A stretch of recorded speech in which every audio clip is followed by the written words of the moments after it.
Namaste, Jai Bharat. People always, perhaps all over the world, want you to believe that the world is created by God. There are also philosophers who would like to support this, and of course, definitely, there are many who would criticize such a question. One of the interesting criticism against the creation concept that the world is created by God is a kind of reverse reason argument. That is, look at this world. This world is not perfect. If God is perfect, then His creation also must be perfect, logical. But look at this world. The world is imperfect. There are lots of ups and downs and disparities and differences between different types of people, different types of societies, different types of area, even climates. So, if we say that the God is created everything, then that God is not a perfect God, should be pervert God. That's one of the arguments that people put forward.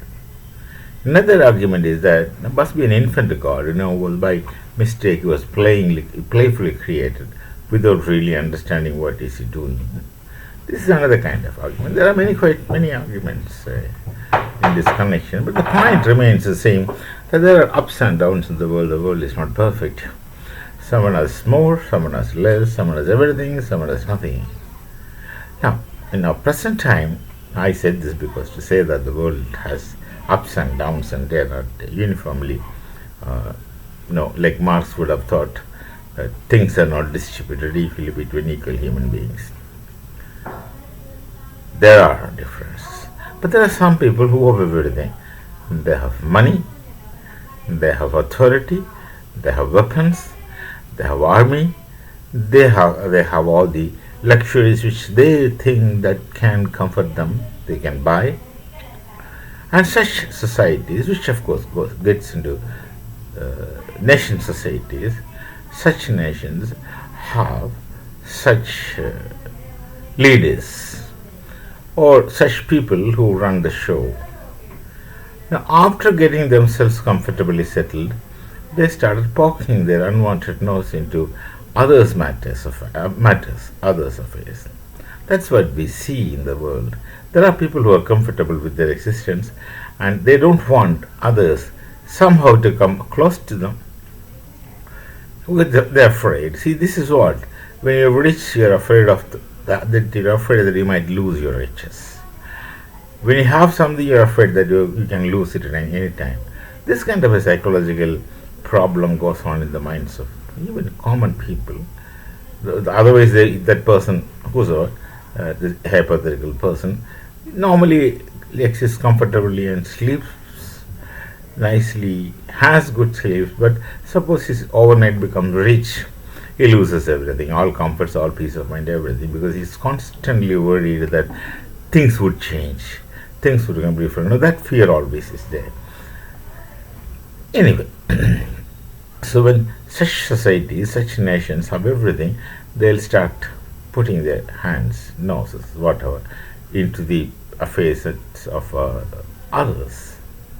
And they want to destabilize other nations, primarily because of this kind of fear that if others also become authorities and power, we will lose comfort. They will overpower us. They are not confident. That's a problem. Basically, one is not very confident that he can do things in spite of adversaries. But so this we see. Now I'm talking about my nation, Bharat. Around us, such people have kept disturbing our neighbors. Go to the south of Bharat. Sri Lanka was badly disturbed. Maldives was badly disturbed. They put their hands in neighboring states. For no reason, Nepal was disturbed. Not so seriously. Nepal is a very Hindu kind of nation. In spite of the fact of our cultural affinity and oneness with Nepal, they succeeded in creating some leaders who would create differences with Bharat for nothing. Now, all these insurgencies with nothing. Just with nothing. Suddenly, you find Sri Lanka, a group of people rising and going into the president's office, things like that. They're out in the street. Now that's the one thing common in all these kinds of things. The people come out in the street, creating all kinds of lawlessness. Same thing happened in Maldives in a different manner, and then Bangladesh very recently, and they are still enduring that, and other places. And it's just not so easy for them to penetrate into Bharat, but they tried their best to get into our northeast Bharat. They thought they can do things easily there because of their missionaries, Christian missionaries, and missionaries, and some such things, that intra-tribal differences. They thought that will be easy for them, and they have created. They tried their best to create difficulties in Manipur, of course, which we have taken care of by and large. I mean, rather completely. And Burma, Myanmar, Austral Burma, they don't want Myanmar to be at peace. They don't want these places to be at peace. They keep creating problems. Such people, you can call them with any names. They have different names, varieties of names available in the public. I don't want to speak names. But the people, those who have things, and they're afraid that others can come and snatch it, or others will become more authoritative and powerful than them. So this thing happens. Now Bangladesh. Basically, this is this fear psychosis that works with people. However, they try to deny it's fear psychosis, I would insist that this is fear psychosis. They get into other people's affairs and creates disturbances for nothing. Just imagine what happens to Bangladesh for nothing. They instigated a group of people. Of course, they will always catch the religious kind of people. They don't care about your religion. They just want anyone with organized religious people. Put them, and that's easily, it's like gasoline, 100 octane, catches fire so easily. That's what they do. That's what they did in Bangladesh. That's what they did in most places everywhere. And that's what they did even in Maldives. They tried their best to do that. There were posts in India out. Several such things they do. This thing is their own problem, but then they will put it on others. They try their best to destabilize Bharat.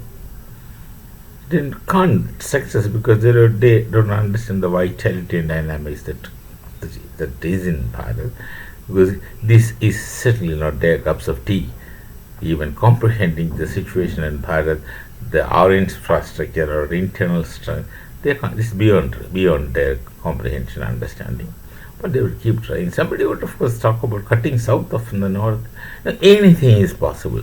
All kinds of nasty things. So what the people of Bharat should do is, let's be conscious about the activities of these people who have nothing to do with your welfare. Don't think that they love you. Don't think that they're interested in your welfare. Absolutely not. It's a fear that comes out. Whether this deep state, that deep state, whatever.